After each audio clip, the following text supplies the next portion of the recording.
Eh ben, Allez. bonjour à tous. Bienvenue sur ce webinaire. Donc aujourd'hui, on s'est réunis avec nos partenaires qui sont Aircall et Gonexa pour vous présenter un peu euh, toutes les interactions qu'on pouvait faire avec Salesforce et comment on pouvait industrialiser les processus et faire de votre Salesforce, faire que votre Salesforce, pardon, que votre Salesforce ait un impact plus fort chez vous. On est accompagné d'un client qui nous tenait à cœur et qui va vous faire un témoignage qui est Pure Océan. Donc Gwen prendra la parole un petit peu plus tard. Je te laisse passer au programme. Super. Donc, on va commencer ce programme par une petite présentation quand même des partenaires qui sont réunis aujourd'hui, donc avec Gonexa et Aircall. Ensuite, eh ben, Gwen prendra la parole avec Édouard pour vous présenter Pure Océan. Voilà, quel est le rôle de Salesforce chez Pure Océan et comment ça les aide au quotidien. Et ensuite, on va passer sur deux démonstrations. Pas une, mais deux. Donc là, on a trouvé le use case, enfin, on a choisi le use case qui était les 20 km de Marseille-Cassis. Alors, je ne sais pas si on a des sportifs parmi nous, mais en tout cas, voilà, on a choisi cet événement qui est un événement quand même très sudiste, très réputé, et pour lequel Pure Océan a une connexion aussi. Donc, Gwen vous en parlera sûrement tout à l'heure. Donc, la première partie, c'est comment Salesforce vous aide les aide de la gestion de l'inscription à la génération des dossards. Et ensuite, donc là, Édouard vous en parlera, enfin, on interviendra tous dans la présentation. Et ensuite, on a Mathias, notre chanteur, qui nous fera une intervention autour de l'IA. Aujourd'hui, l'IA, c'est quand même un sujet qui est pas mal abordé. Salesforce en parle pas mal avec son outil Agentforce. Et l'idée, c'est de voir comment, avec l'IA, on peut aller encore plus loin dans cette organisation d'événements. Donc voilà, j'espère que les deux sujets, que les deux démos vous plairont. On a choisi ce use case, mais il y a plein d'autres use cases qui sont possibles derrière. Après, on pourra en échanger en direct si vous le souhaitez. Et puis, on finira par une session de questions-réponses. Je vais commencer, tant que j'ai la parole, je vais commencer par la présentation de Fourcade et ensuite, je laisserai la main à Édouard et à Alice. Donc, Fourcade, vous nous connaissez peut-être, on a un groupe français qui est établi depuis 20 ans dans le monde de l'industrie. Aujourd'hui, c'est plus de 650 salariés. On a accompagné depuis plus de 20 ans plus de 3000 clients dans leur process, dans la digitalisation des process, au travers différentes filières, différents métiers que je vous présenterai ensuite. On est bien implanté sur le territoire français. On a 13 agences, donc on est proche physiquement de nos clients, mais on a aussi 3 agences à l'étranger. Donc, ça nous permet aussi notre rôle, c'est aussi d'accompagner nos clients lors de leur expansion vers l'international. Fourcade, c'est principalement 5 filières, donc l'aéronautique, l'agroalimentaire, la distribution, et la partie manufacture aussi, et le service. Notre rôle à nous, c'est d'augmenter votre Salesforce et d'assurer la continuité numérique. Donc aujourd'hui, Fourcade, on a 4 piliers, on va dire. On a la partie industrielle, PLM, ERP, MES. Voilà, je ne sais pas si c'est des noms qui vous parlent, mais la partie PLM, c'est plutôt tout ce qui est conception de produits. Ensuite, la partie ERP, c'est facture et logistique. La partie MES, c'est plutôt sur la gestion de la production. Et ensuite, on a bien sûr le CRM aujourd'hui avec Salesforce, ce qui nous réunit aujourd'hui. Et toutes ces datas, l'idée, c'est de les connecter entre elles pour aller plus loin dans votre CRM et d'avoir le bon logiciel pour la bonne utilisation et de jouer sur tout ça. Voilà, peut-être je peux passer la main Eh ben, à Edouard. je continue. Donc déjà, bonjour à tous. Très content d'être là et de pouvoir animer une partie de ce webinaire. Donc moi, je vais vous parler un peu de Gonexa, qui est une société déjà basée à Lyon. Comme vous avez pu le comprendre, la thématique de la session, c'est vraiment de parler de connectivité. Alors pourquoi on parle de ça? Je ne sais pas si tout le monde est au courant, mais il y a un store Salesforce qui s'appelle l'App Exchange et qui permet en fait d'étendre les fonctionnalités de Salesforce. Salesforce, c'est une énorme plateforme et on va pouvoir ajouter des fonctionnalités qui vont pouvoir vous aider à favoriser l'adoption, favoriser du coup le gain de temps et plein d'autres avantages. Et donc Gonexa, pourquoi je vous dis ça, c'est qu'on fait partie de ce store-là qui permet d'étendre les fonctionnalités autour notamment de la génération de documents et de la signature. Nous, on se différencie aujourd'hui beaucoup par le fait qu'on a tout pensé nativement dans Salesforce pour que la solution elle soit facile d'utilisation, vraiment complètement intégrée et simplifier vraiment la génération de n'importe quel document, que ce soit du devis, du contrat. Et on va bien sûr parler aujourd'hui de génération de reçus fiscaux, qui est un des cas d'usage qui peut être possible. Donc on est basé nous à Lyon, on s'étend à Marseille plus récemment avec prochainement du coup des ouvertures de locaux à Marseille. C'était aussi l'occasion d'en parler durant cette session. Comme l'a dit Audrey, hein, c'est important d'être en proximité. Alors on est en proximité physiquement, mais on est aussi très accessible sur la partie support. C'est un des points qui est important pour nous. Pour nous, un projet réussi et adopté, c'est quand ça se passe bien sûr, avant, vous avez fait le bon choix et surtout après, hein, quand vous avez l'utilisation au quotidien, qu'on puisse être disponible pour répondre aux différentes questions et vous aider à maximiser vraiment l'utilisation des différentes solutions qu'on propose. Et du coup, pour parler des solutions qu'on propose, quand on parle un peu nom de produit, on va avoir du coup 3 grosses solutions chez Gonexa. La première, qui est celle historique, hein, c'est Gonexa Doc, qui va vraiment permettre de générer n'importe quel document. Hein. Donc, pour ceux qui ont connu le Publipostage, où on avait une base de données et un document Word, c'est ce principe-là appliqué du coup à Salesforce. Donc, on prend n'importe quel cas d'usage, hein, du moment qu'on sait mettre un Word, un PowerPoint ou même un Excel en page avec les informations. On va mettre après des petites balises dedans qui vont correspondre aux informations de Salesforce, hein, le prénom d'un contact, le nom d'un contact.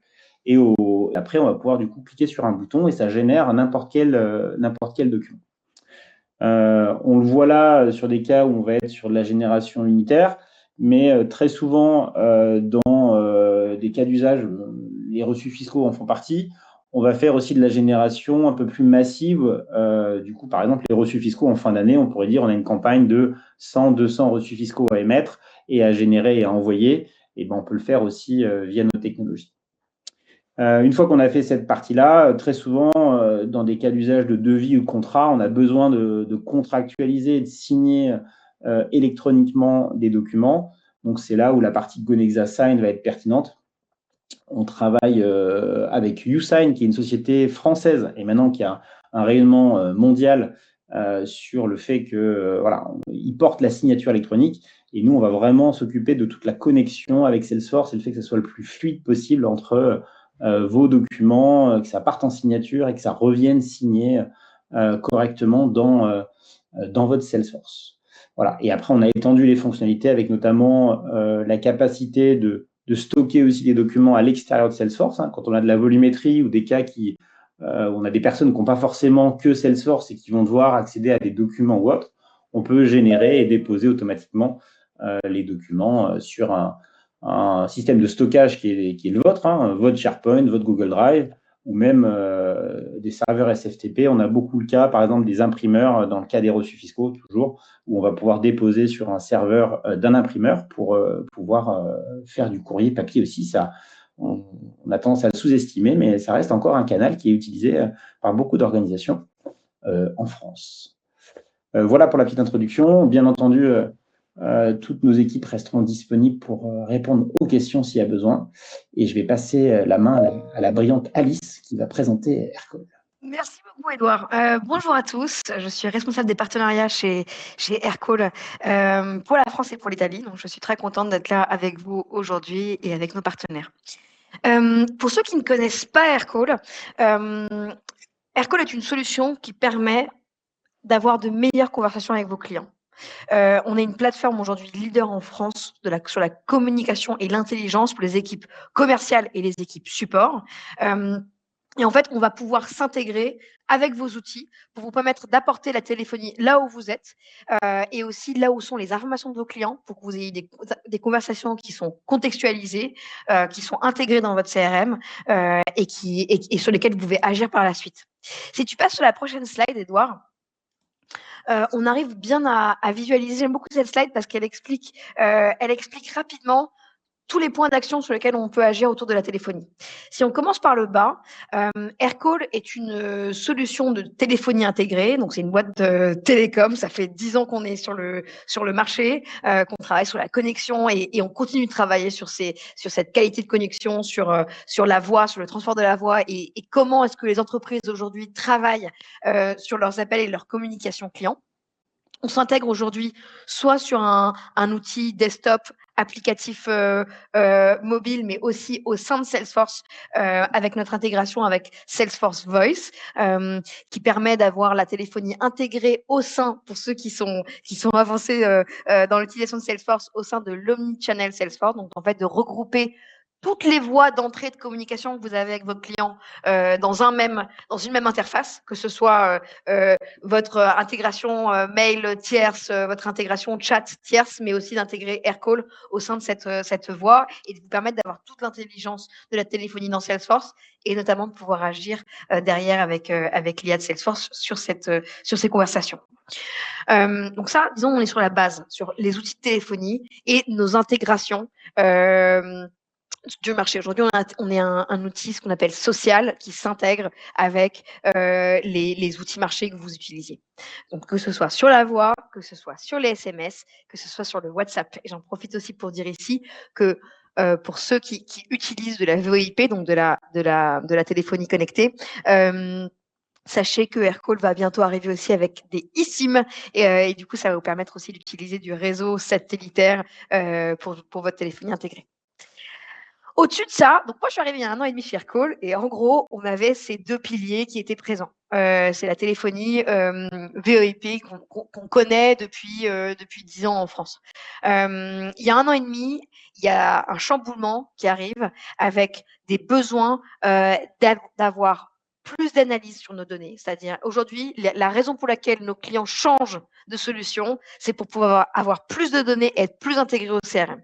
Répondre à des questions, être plus agile, pouvoir former leurs équipes plus rapidement, etc. Et en fait, sur ça, on va avoir 2 leviers IA qui vont être possibles. Un levier à travers des agents IA, que ce soit en appel entrant, c'est-à-dire pouvoir résoudre des demandes qui sont répétitives directement avec des agents qui font un premier levé de réponse et qui ensuite passent aux équipes, disons, humaines pour la résolution de sujets ou pour des cas plus avancés. Donc, que ce soit pour des appels entrants et aussi pour des appels sortants, pour des rappels, pour aller rechercher, par exemple, aussi faire des rappels de rendez-vous, de tout ce qui est en fait aujourd'hui travailler avec le SMS. Sachez que c'est possible aussi à travers la voix.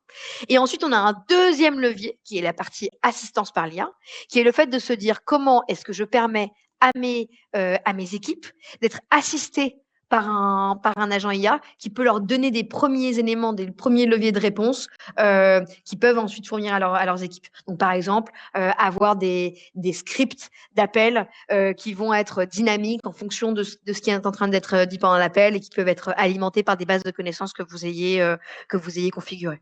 Donc, on arrive sur des nouveaux produits de téléphonie avancés qui non seulement vous permettent d'être connectés à vos clients, mais vous permettent aussi d'avoir un pas d'avance sur comment est-ce que je peux réduire le temps de réponse à mes clients et essayer d'être beaucoup plus réactif dans mes réponses.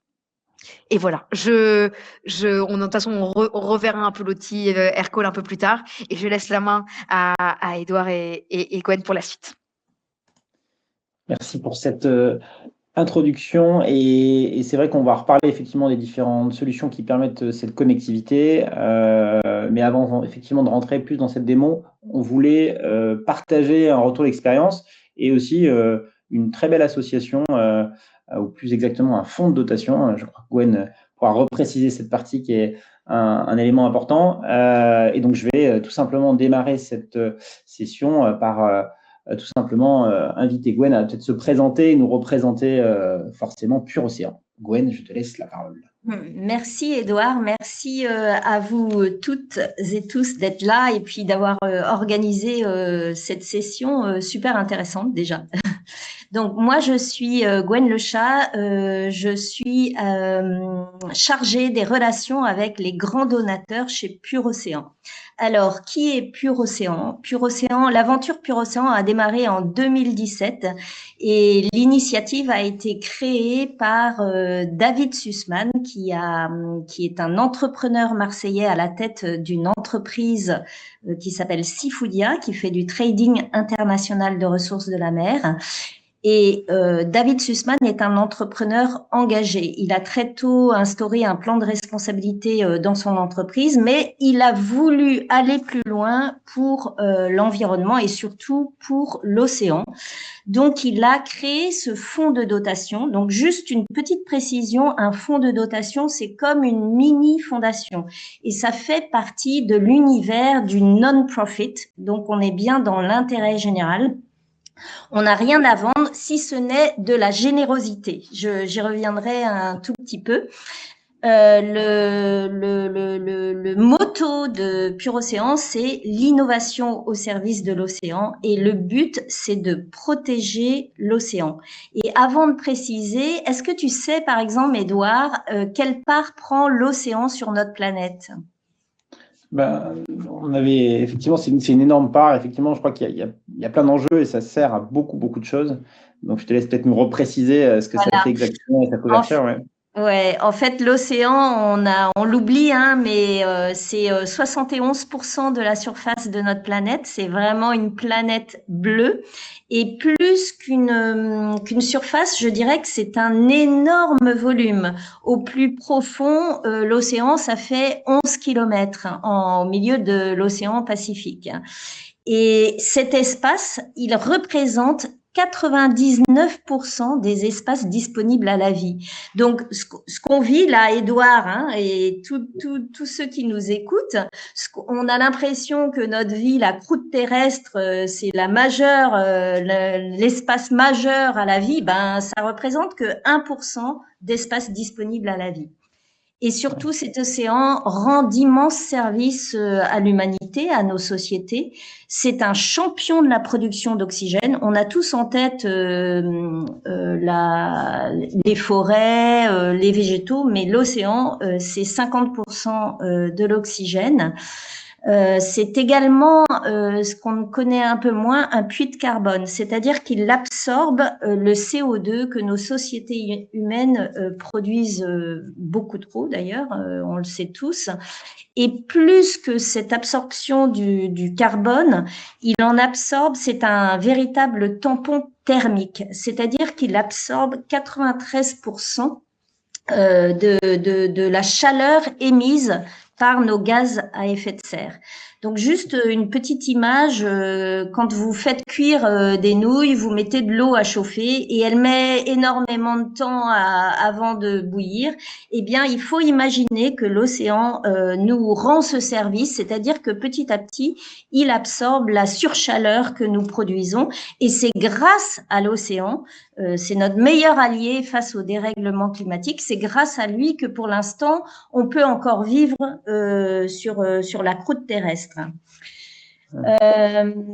Mais voilà, l'océan fait face à de très lourdes menaces. Vous avez tous entendu parler, toutes et tous entendu parler de la pollution plastique, des autres pollutions, de la surexploitation des espèces qui vivent dans l'océan, des dangers du deep sea mining et également évidemment le dérèglement climatique qui impacte la vie même de l'océan.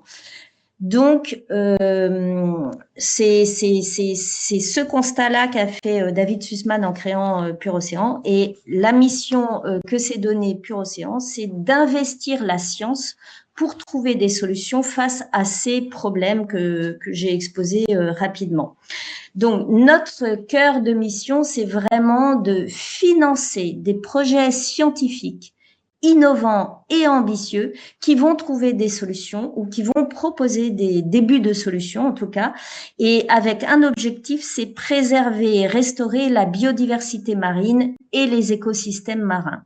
Et on a 4 axes: combattre et comprendre et combattre les pollutions, restaurer, protéger la biodiversité marine et les écosystèmes, travailler l'adaptation au dérèglement climatique et renforcer la capacité de résilience des écosystèmes marins et des communautés locales qui en dépendent.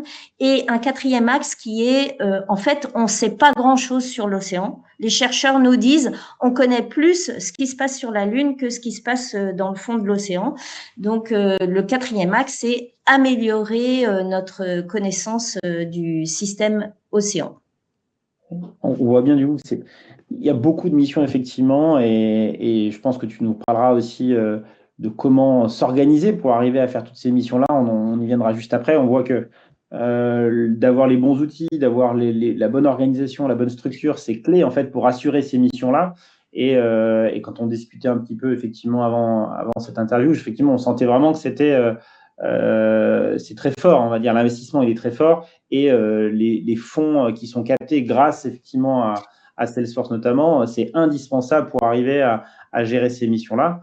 Et je crois effectivement que tu nous as préparé un cas concret, parce que on voit des missions comme ça, très souvent c'est assez, en tout cas je parle pour moi, on a des fois des difficultés à voir concrètement à quoi ça ressemble et quels sont les impacts.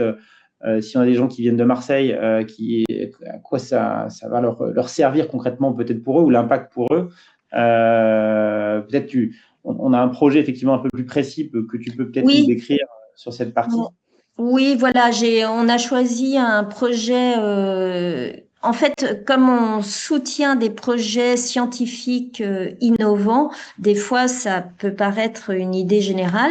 Donc voici un des projets que nous avons soutenu qui est toujours en cours. Il est parti d'un problème que vous connaissez peut-être.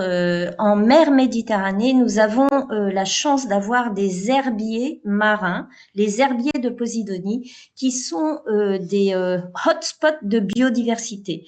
C'est-à-dire qu'ils accueillent 25% de la biodiversité qui s'épanouit dans la Méditerranée. Le problème de ces herbiers, c'est que les voiliers, les navigateurs, etc., quand ils ancrent leur ancre, c'est possible qu'ils ancrent dans les herbiers de Posidonie et ils peuvent arracher véritablement ces herbiers. Et c'est un désastre écologique, parce que la Posidonie, en fait, pousse très lentement, très très lentement. Donc, quand en 30 secondes, vous arrachez 10 mètres de Posidonie, ça va mettre un siècle pour se régénérer. Donc, on voit bien que c'est un problème majeur.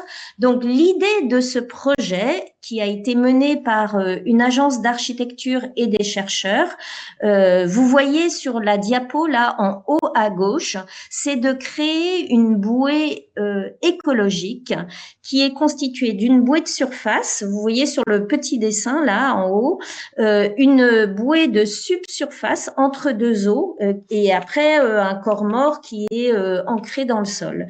Et cette bouée de subsurface, au lieu d'être une bouée traditionnelle faite à partir de plastique pétrosourcé, eh bien, elle va être constituée de matériaux recyclés, donc des filets de pêche usagés et des bouchons de liège déclassés.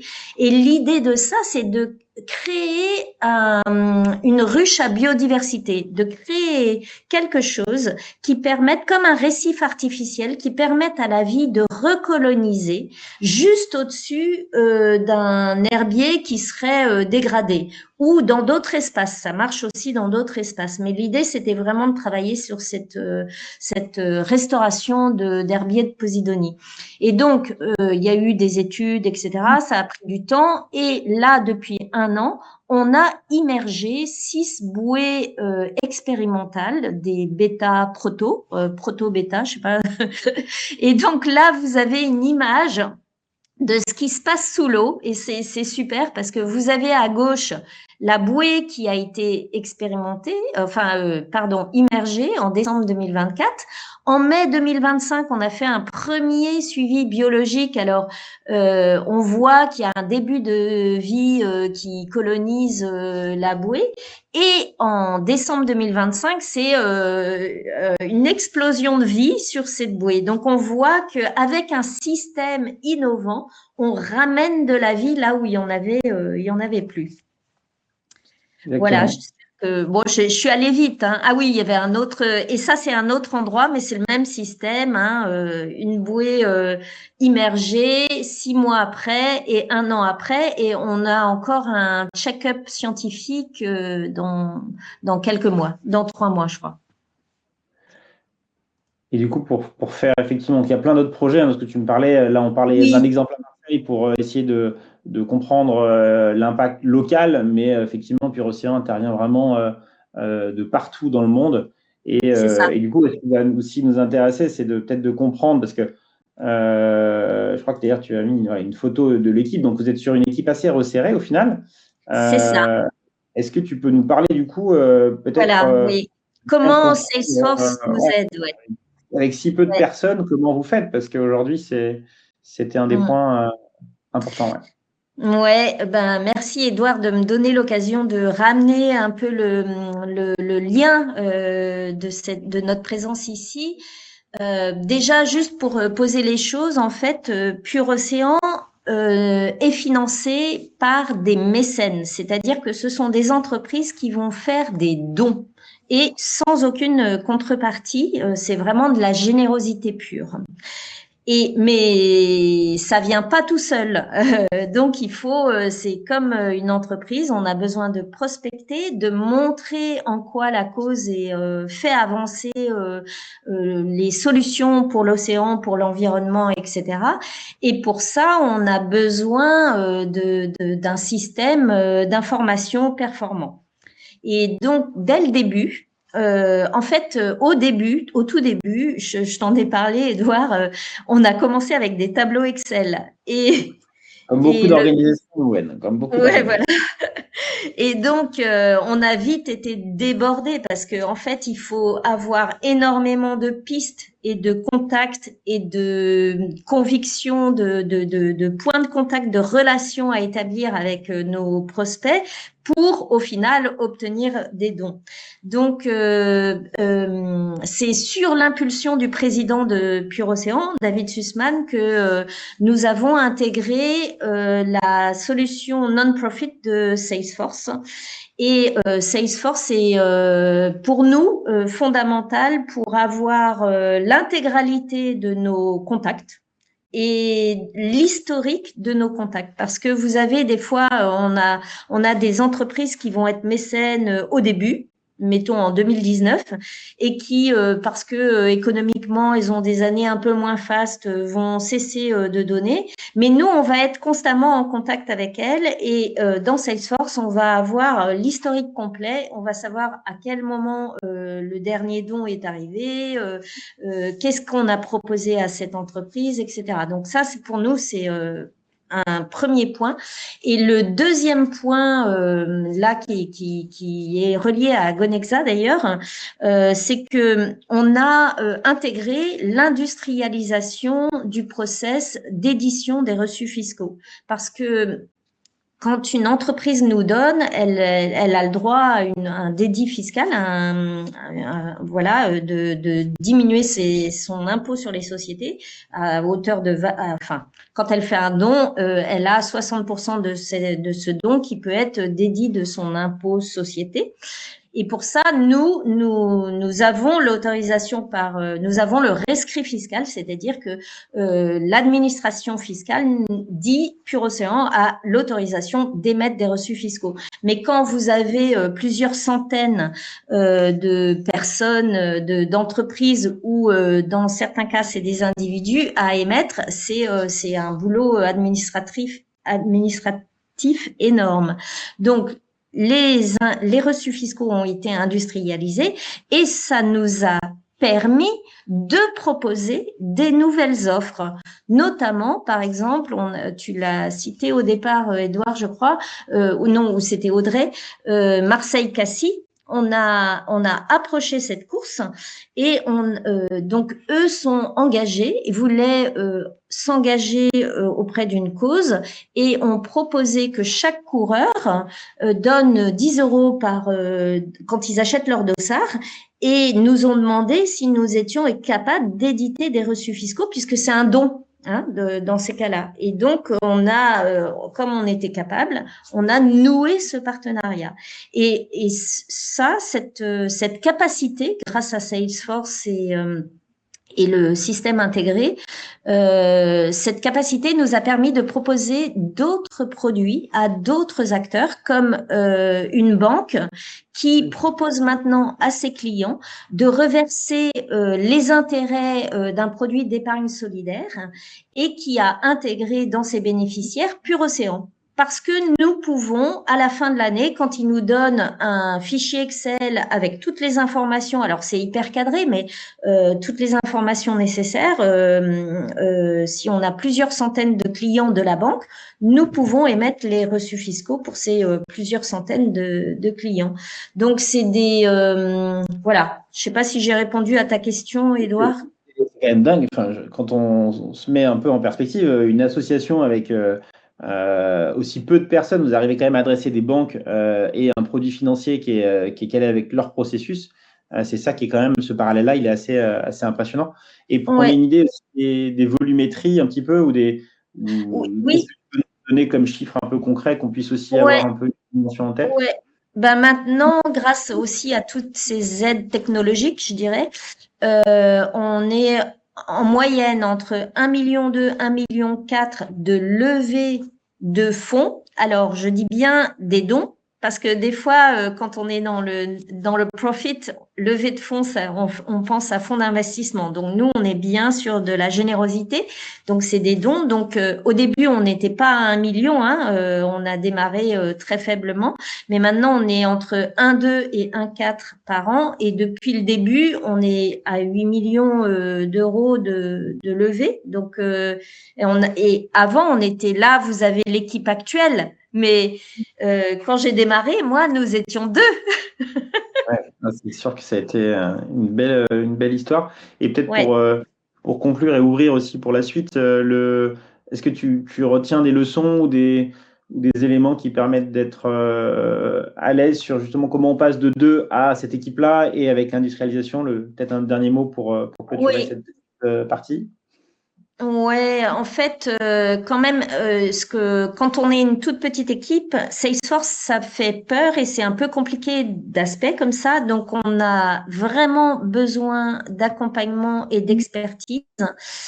Donc, ça, c'est pour moi indispensable. Si, par exemple, une fondation venait me voir et me demandait, je leur dirais, faites-vous accompagner en premier.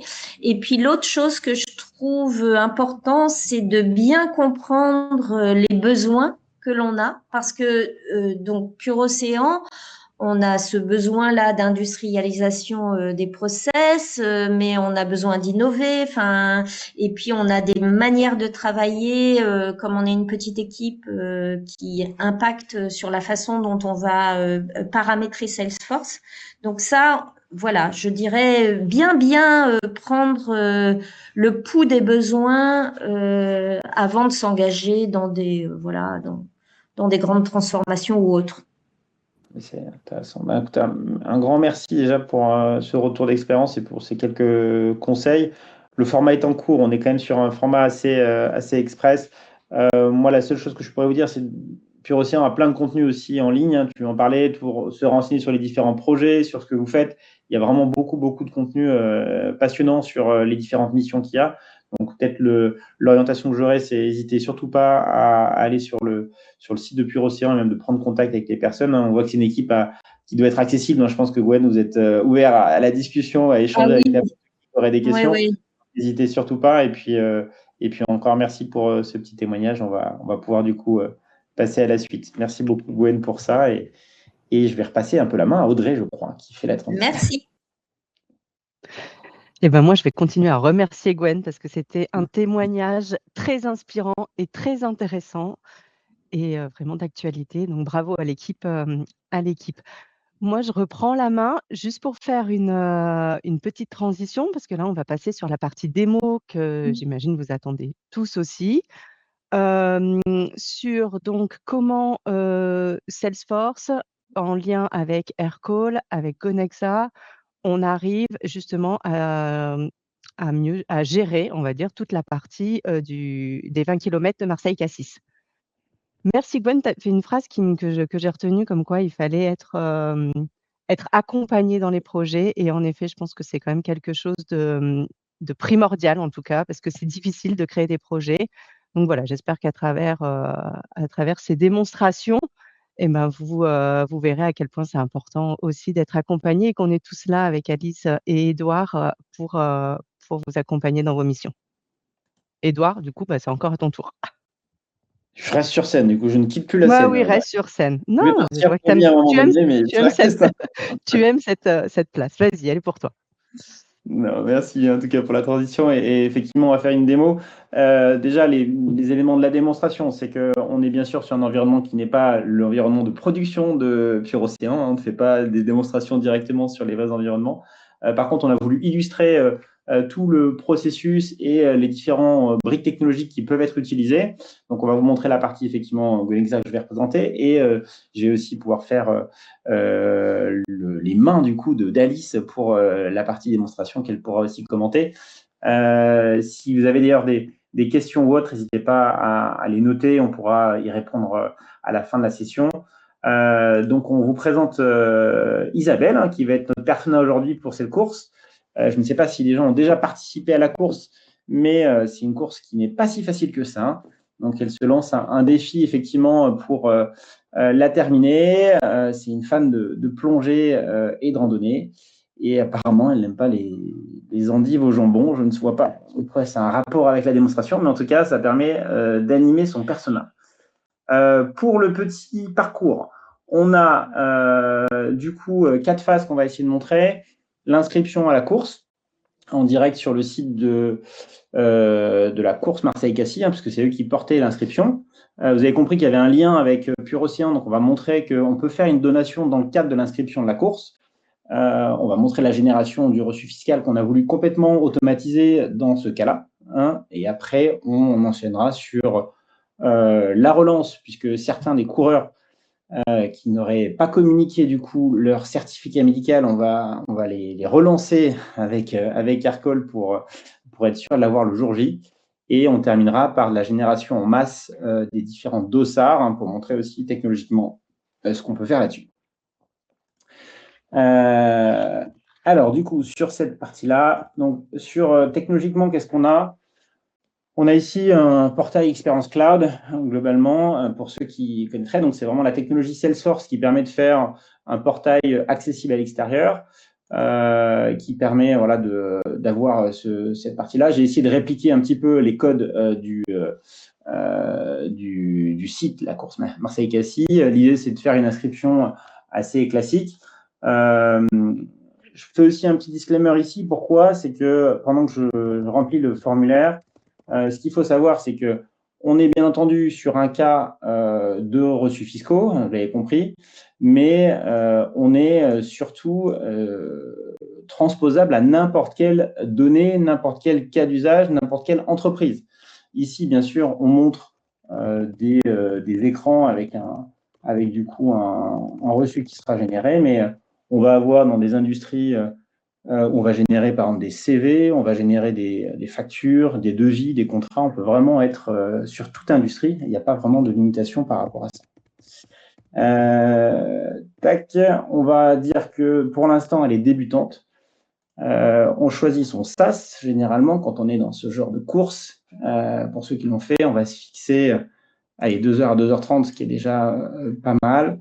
Et donc, effectivement, on va pouvoir faire une donation. Alors, je crois que du coup, Gwen nous parlait de 10 €. On a été au-delà de ça, nous, dans notre liste. On a essayé d'ouvrir les chakras en mettant plus de montants ici. Toute cette partie, c'est simplement pour montrer technologiquement ce qui est faisable, qu'on peut bien entendu capter la donnée de n'importe quelle façon ici. On n'a pas parlé d'IA ici, on saisit manuellement. On peut très bien imaginer des cas qui seraient l'automatisation sur cette partie-là. On a reçu du coup automatiquement, donc là il y a plein de choses qui se sont passées. On a de la donnée qui a été complétée dans Salesforce, on a du coup automatiquement plein d'automatisations qui sont faites. Ce que citait Gwen, qui était très pertinent, c'est de dire quand on a peu de personnes, il faut arriver à identifier les endroits où on peut automatiser ou se faciliter la vie. Et donc c'est là où la technologie peut porter cette partie-là. Créer de la donnée, automatiser la création d'un document et l'envoyer par email, tout ça sans avoir eu un seul clic d'une personne, c'est faisable. Bien entendu, il y a des prérequis à ça. Il faut être sûr qu'on maîtrise bien de bout en bout cette partie et qu'on va pouvoir automatiser les choses qui sont pertinentes. S'il y a une action humaine qui est nécessaire, forcément, il faut bien la conserver. Donc là, on a un modèle d'email Salesforce assez classique et on a du coup en pièce jointe notre reçu fiscal qui a été du coup designé. Pareil, technologiquement, le design de ce reçu fiscal, il a été fait intégralement dans un modèle de document Word. Donc, ça reste aussi accessible à tous. Pourquoi je dis ça? C'est que la technologie, c'est très bien, mais quand c'est simple et aussi accessible à un grand nombre, ça débloque plein de choses. Ça débloque des gens qui seraient peut-être uniquement métiers. Je ne pense pas que, par exemple, Gwen avait un historique technologique très fort où elle avait fait de la technologie du code avant, loin de là. Et pourtant, c'est des personnes qui peuvent très bien manipuler ce genre de choses qui sont au final très métiers. Donc, on a reçu notre reçu, on a du coup pu avancer et donc l'inscription a pu être faite. On va retrouver du coup dans Salesforce notre campagne potentiellement qu'on a pu construire avec les différents membres de campagne qui sont là. Et je vais du coup pouvoir passer la main à Alice, puisque là maintenant on a besoin des certificats médicaux de certaines personnes. Alice. Merci Edouard. Donc on a sur notre écran les membres d'une campagne et en fait moi ma responsabilité aujourd'hui c'est j'ai certaines personnes dont je n'ai pas le certificat médical et donc je vais les rappeler. Donc si tu cliques sur les membres de la campagne, je vais voir directement d'ailleurs que j'ai ce qu'on appelle un click to dial, c'est-à-dire qu'on a le surlignement des numéros, ce qui me permet d'aller, si je clique sur un numéro particulier, directement de lancer, de composer un appel. Et quand on doit faire 150 appels par jour, ça permet de faire un gain de temps considérable. Si tu cliques en bas à droite sur la petite fenêtre verte, ce que ça va faire, c'est que ça va aller identifier tous les numéros qui sont présents sur une page. Ça, aujourd'hui, on est sur Salesforce, mais imaginons qu'on peut être sur une campagne, on peut être sur une liste, on peut être sur un rapport. Ça va en fait aller détecter, ou même sur un site web, ça va aller détecter tous les numéros qui sont présents sur une page. Donc là, si tu ajoutes tous ces numéros à ton Power Dialer, on va les retrouver. Donc là, tu peux même refermer cette petite fenêtre verte en bas à droite. On va avoir notre outil de téléphonie qu'on a à gauche. Vous voyez qu'on a une petite fenêtre à gauche où j'ai ma téléphonie intégrée directement dans Salesforce. Aujourd'hui, on a voulu faire un cas simple. Donc, on a utilisé ce qu'on appelle le CTI, mais à savoir que Salesforce offre plusieurs options de téléphonie intégrée, et notamment une solution qui s'appelle Salesforce Voice, qui permet en fait d'intégrer non seulement la téléphonie comme on la voit là, mais en fait d'intégrer au sein de cette fenêtre aussi tous les canaux d'entrée de demande, comme je vous disais au début de la session. Donc on pourrait aussi intégrer le mail, etc., etc., etc. Mais faisons simple. Donc là, j'ai une campagne. Il faut que je lance tous ces appels. Donc, je peux démarrer la campagne si tu veux, Edouard. Tu peux cliquer sur démarrer la campagne. C'est le bon numéro, Alice. J'appelle pas un C'est inconnu. bon, c'est le bon numéro. Et là, ça va lancer l'appel avec Alice, qui est la personne qu'il faut que j'appelle. Donc là, je reçois sur mon téléphone. On ne le voit pas, mais j'ai Edouard qui m'appelle. Et donc, je vais réaliser un appel. Cet appel, il est transcrit, il est résumé, tous ces éléments sont poussés au sein de Salesforce. Je peux aussi directement dans mon outillage aller prendre des notes, aller mettre des étiquettes sur un appel. Donc par exemple, je pourrais avoir une étiquette dans ce cas-là qui soit certificat médical n'arrivera pas à temps.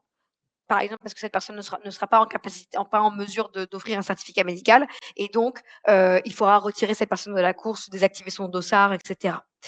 Si tu cliques sur le bouton « Pause » en haut, Edouard, je vais d'abord poser. Vous voyez qu'il y avait un petit bouton « Next » en bleu. Ça permettait en fait d'aller créer une séquence d'appels. Donc là, par exemple, si Edouard avait cliqué sur « Next », ça aurait automatiquement appelé la personne suivante. Et donc, ça permet de faire des campagnes d'appels massifs.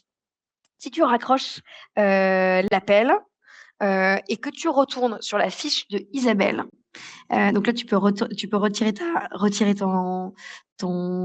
téléphonie. Vous verrez qu'à droite, ça va arriver dans un instant, on a les différents appels qui ont eu lieu avec Isabelle. Et donc, on va avoir, dès qu'il y a l'actualisation qui passe, les appels qui arrivent. Et ici, on peut aussi, de la même manière, aller actualiser, aller envoyer, par exemple, des tâches, aller mettre la transcription, aller mettre le résumé, aller mettre et lancer des automatisations sur la base de cet appel.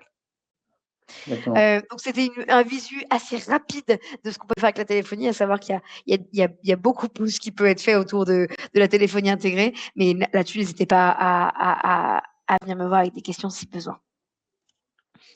Et je te repasse le micro, Edouard. Merci Alice pour cette rapide démonstration, effectivement, avec pas mal de possibilités et l'extension, effectivement, une extension Chrome et qui navigue et qui va scanner en fait n'importe où on est. Hein. Si on est sur un contact, on aura aussi cette vision-là, effectivement. Donc pour continuer notre démonstration, on a du coup, imaginons qu'on a récupéré du coup toutes les différentes pièces justificatives et aujourd'hui on veut pouvoir envoyer à notre imprimeur.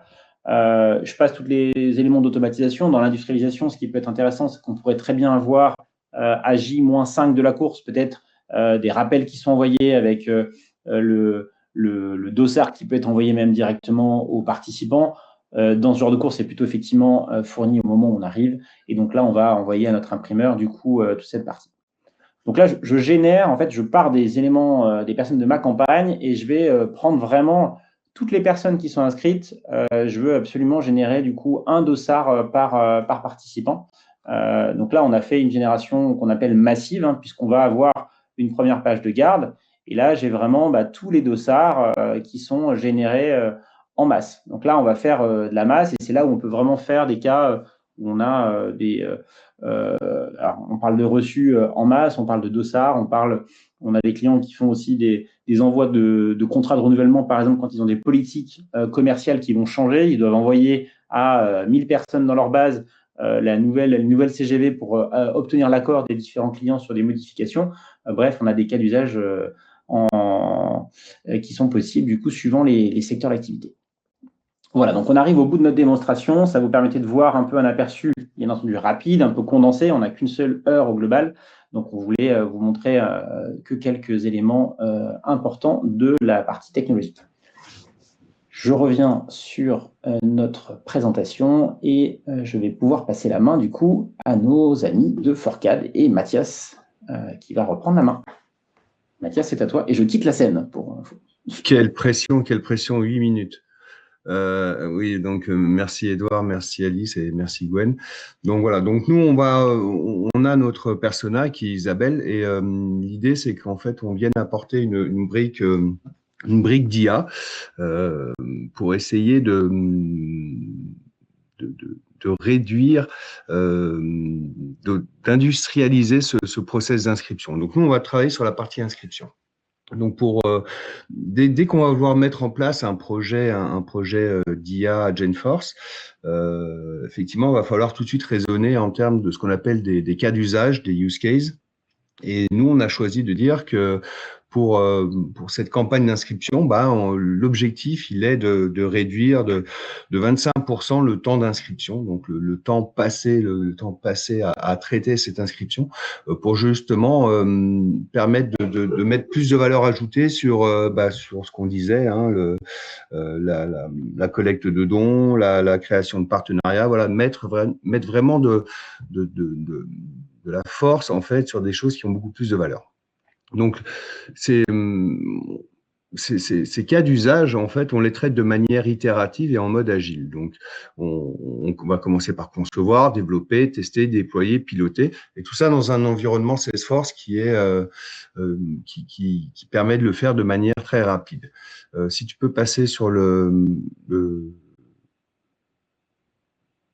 voilà. Donc, ce qu'on a pu constater, donc moi personnellement, ça fait 20 ans, 15 ans en fait que je suis dans le monde Salesforce, et on constate l'évolution en fait du CRM, où on a commencé à parler de gestion de données clients. Après, on est allé plus sur de la recommandation, de l'automatisation. Et maintenant, on est dans une sphère qui est comment agir sur les processus métiers. Et c'est là où, en fait, où les agents vont nous aider à interagir sur cette notion de processus métier. Donc, si tu veux… Alors, oui, peut-être, vous avez un QR code en haut à droite. Vous pouvez le photographier, le flasher. Vous irez directement sur une étude qu'on vous met à disposition, en fait, sur l'IA dans vos entreprises. Donc, je vous invite à flasher ce code. Si tu peux passer au… Alors, moi, je dis transparent, mais il paraît que maintenant, on dit slide. Voilà. Donc, je vous disais, quand on a une démarche, une stratégie de mettre en place des agents IA, il faut savoir pourquoi on le fait, hein. On parle d'objectifs. Donc, les objectifs, c'est souvent lié à du revenu, augmentation de revenus, augmentation de productivité et augmentation de la satisfaction. On a des briques dans Salesforce qu'on va utiliser, et on va vous montrer ça avec la démo. Ok. Donc, je vais récupérer la main. Alors, on va partir sur cet onglet-là. Partager. Voilà. Donc, je vous rappelle, hein, nous, notre use case, c'est de dire, je voudrais diminuer le temps passé à gérer les inscriptions. Donc, on a un portail. Alors, tout à l'heure, Edouard vous montrait un portail. Nous, on a fait le choix de mettre en valeur Pure Océan, parce que c'est vraiment une belle… ce qu'ils font, c'est vraiment très important. Et donc, voilà. Donc, on part là-dessus. L'idée, c'est de mettre de l'interaction. Donc, pour mettre de l'interaction, en fait, on a utilisé une technologie qui s'appelle les bots et les agents conversationnels dans Salesforce. Donc, à partir de ce bot, je vais commencer à discuter avec un agent qui va me poser des questions et qui va me guider dans ce parcours d'inscription. Donc, voilà, donc l'agent me dit Pure Océan est sponsor du marathon Marseille-Cassis. Est-ce que vous voulez vous inscrire? On peut vous aider. Donc, moi, je vais commencer un peu naïvement déjà à demander l'heure du départ. Voilà, parce que effectivement, c'est quelque chose qui m'intéresse. Je voudrais un peu savoir, avoir des informations sur le départ. Donc, pendant qu'il réfléchit, hein, parce que forcément, c'est un agent, il doit réfléchir. Alors, vous voyez que l'avantage de ces agents, c'est qu'en plus, on peut être multilingue. C'est-à-dire qu'on peut faire du français, on peut faire de l'italien, de l'anglais, on peut spécifier tout plein de langues. Donc déjà là, on élargit la capacité de notre agent. Donc qu'est-ce qu'il nous dit? Ok, le départ du marathon Marseille-Cassis se fait à 9 heures, puis après toutes les 8 minutes, il y a une vague. Il me demande si j'ai besoin de plus d'informations sur les heures de départ. Non, moi je dis que je voudrais m'inscrire. Voilà, on va commencer à discuter avec notre agent. Je voudrais m'inscrire. Donc, il réfléchit, mais puis là, il me dit, OK, pour s'inscrire, il me faudrait ton nom, ton prénom, ta date de naissance et tout plein d'informations. Donc, on va lui renseigner ces informations. Donc, Isabelle, ça y est, vous savez quel est son nom de famille maintenant. Isabelle Delaune. Elle est née le 10-12-1998. Son adresse mail, c'est isa et pour les plus jeunes, aol.com. Voilà. Son numéro de téléphone, ça va être un 06 45 12 78 45. Je voudrais m'inscrire pour le marathon et puis pour le mode de paiement, je vais utiliser ma carte bleue. Donc, je lui passe comme ça toutes les informations dont il a besoin. Ok, donc là, qu'est-ce que mon agent me répond? Il me dit, ok, ta préinscription est enregistrée. Est-ce que tu me confirmes que toutes ces informations sont justes? Je vais dire oui, ok, c'est parfait. Mais voilà, donc là, qu'est-ce qu'il fait en fait? Il va me remonter une synthèse de mon inscription. Qu'est-ce que je vois? Je vois que j'ai pas renseigné mon PPS, le fameux certificat que tout le monde connaît. Donc moi, je vais dire, oui, je voudrais mettre à jour le PPS. Ok, il me dit, pour mettre à jour votre PPS, donne-moi ton numéro de PPS. Donc, je vais rentrer mon numéro de PPS. Je vais dire, voilà, c'est le P45. Bon, là, il me demande quand même une confirmation de mon adresse mail. Donc, je vais lui remettre mon adresse mail.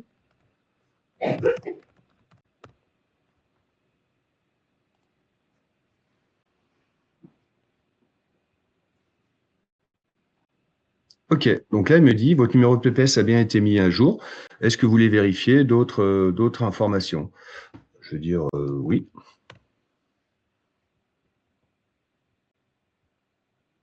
Ok, donc là, il me dit, ok, vos informations. Là, il me fait une synthèse de mon inscription et je vois bien que le numéro de PPS est bien renseigné. Donc maintenant, qu'est-ce que je voudrais faire? Il me dit, ok, est-ce que tu voudrais commander des produits? Moi, je voudrais, oui, pourquoi pas, je voudrais la liste des produits. Alors, on est sur de la donnée qui est à la fois de la donnée stockée dans Salesforce sous forme d'enregistrement, mais également pour tout ce qui est information sur les départs, les horaires, qui est de la donnée stockée dans la base de connaissances, Salesforce, ce qu'on appelle la base knowledge. Donc, ok, il me dit, je pourrais acheter une gourde, je pourrais acheter un sticker, je pourrais acheter des trousses, je pourrais acheter tout plein de choses. Non, finalement, en fait, j'ai pas envie d'acheter parce que je préférerais faire un don finalement plutôt que d'acheter. Donc là, il me dit ok, mon inscription est validée, puis il me souhaite bonne préparation. Plutôt assez sympathique cet agent. Donc maintenant, je vais lui dire ok, je souhaite connaître les horaires.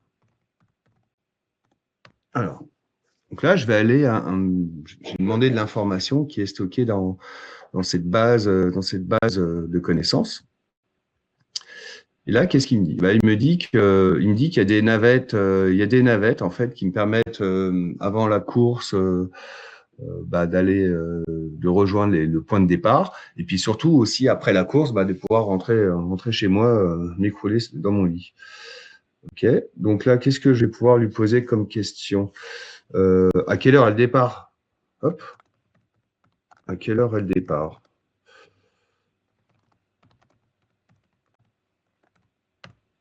Alors, qu'est-ce qu'il va me donner comme information? Donc là, il me relie, en fait, on revient sur la première question. Donc on voit que on arrive quand même à garder un silo. C'est-à-dire que souvent on dit avec l'IA, on n'a jamais la même réponse. Là, on prouve qu'on peut apporter de la cohérence à cet agent.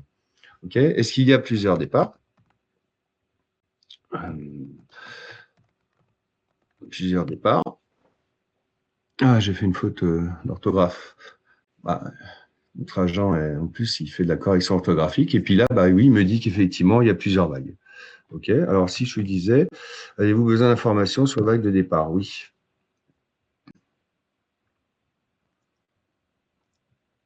Voilà. Bah, il me redit, là, il me redonne la même chose. Ah, les dossards. Bah, je voudrais savoir où il faut retirer ces dossards. Où retirer les dossards? Où retirer les dossards?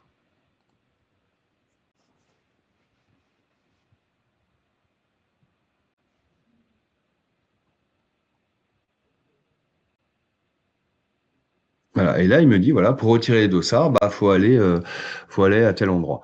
Ce qui est intéressant avec cet objet, cette interaction conversationnelle, ce qu'on n'a pas fait, mais ce qu'on pourrait faire. Typiquement, ce qu'on aurait pu faire là, c'est mettre un lien GPS pour avoir édité automatiquement le plan. Pour la commande de produit, on aurait pu passer directement à la commande de produit. Pour la gestion des dons, on aurait pu aller envoyer directement sur l'outil de récolte des dons. Donc c'est vraiment un cadre qui est exploité, vraiment très intéressant. Si on retourne après sur nos inscriptions, alors tout comme Edouard, on a développé une petite interface d'inscription, mais qu'est-ce qu'on voit? Bah, là, j'ai mon inscription qui a été validée, et derrière, bah, on peut enclencher tous les process dont parlait Alice, l'émission des dossards, la campagne d'appel. On reboucle, on réintègre les process de back-office. Donc, voilà, Mathis, pour dire ce que tu disais, ce qui est pas mal, c'est qu'on a montré deux niveaux, je pense, un premier niveau d'intégration qui est assez simple. En final, on a un formulaire qui est à compléter et qui est souvent une première base pour pouvoir se lancer sur ce genre de processus d'automatisation. Mais ce que tu montres, Mathias, c'est qu'on peut aller bien plus loin. En fait, on peut très bien juste être en discussion et mettre les informations un peu en vrac, et c'est l'IA qui va permettre de déjà de répondre aux questions et de structurer la donnée. Alors oui, tout à fait, et j'en profite pour reparler d'une chose qui est vraiment très très importante, c'est tous ces projets-là, en fait, il faut qu'il y ait un cadre, parce que il y a des aspects de sécurité, il y a des aspects de sécurité de données, sécurité de contexte. Donc, et c'est là, en fait, où nous, notre travail, ça va être au travers des prompts et de la configuration de cet agent Salesforce, justement, de lui mettre les barrières et les limites. Voilà. Et c'est vraiment très, très intéressant. Super. Eh ben, merci beaucoup, Mathias, pour cette démonstration qui est fortement intéressante. J'espère que ça a donné plein d'idées à toutes les personnes qui nous écoutent aujourd'hui. Voilà. Edouard vous a tout dit. Il a fait déjà la transition en disant voilà, qu'on avait différents cas d'usage. Nous, on est là pour vous accompagner. L'équipe Forecad est là pour vous accompagner en tant qu'intégrateur. Edouard est là pour vous accompagner sur la partie, enfin, quand je dis Edouard, c'est Edouard et ses équipes, hein, pareil, hein, sur la partie intégration, génération de documents et signature électronique. Alice est là et ses équipes aussi, pour vous accompagner sur la partie téléphonie. Tout ça intégré à votre Salesforce, on va beaucoup plus loin et on est beaucoup plus efficace, et vous avez une meilleure connaissance client. L'idée, c'est vraiment d'augmenter l'utilisation de votre Salesforce et lui donner toute la puissance pour que vous puissiez aller plus loin. On passe peut-être sur la slide qui s'appelait juste questions-réponses. Est-ce que vous avez des questions à nous poser? J'en ai pas trop vu dans le chatter, mais si vous en avez, n'hésitez pas. On a un petit peu débordé aussi, je pense que c'est. Et on a un peu débordé, ouais, toutes nos excuses. Après, on peut peut-être laisser nos contacts, de toute façon, dans le replay ou dans les différentes communications qu'on aura. On vous laissera nos différents contacts au besoin. Et puis, ça permettra d'engager le dialogue s'il y a besoin, je pense, pour ce qui est de la suite.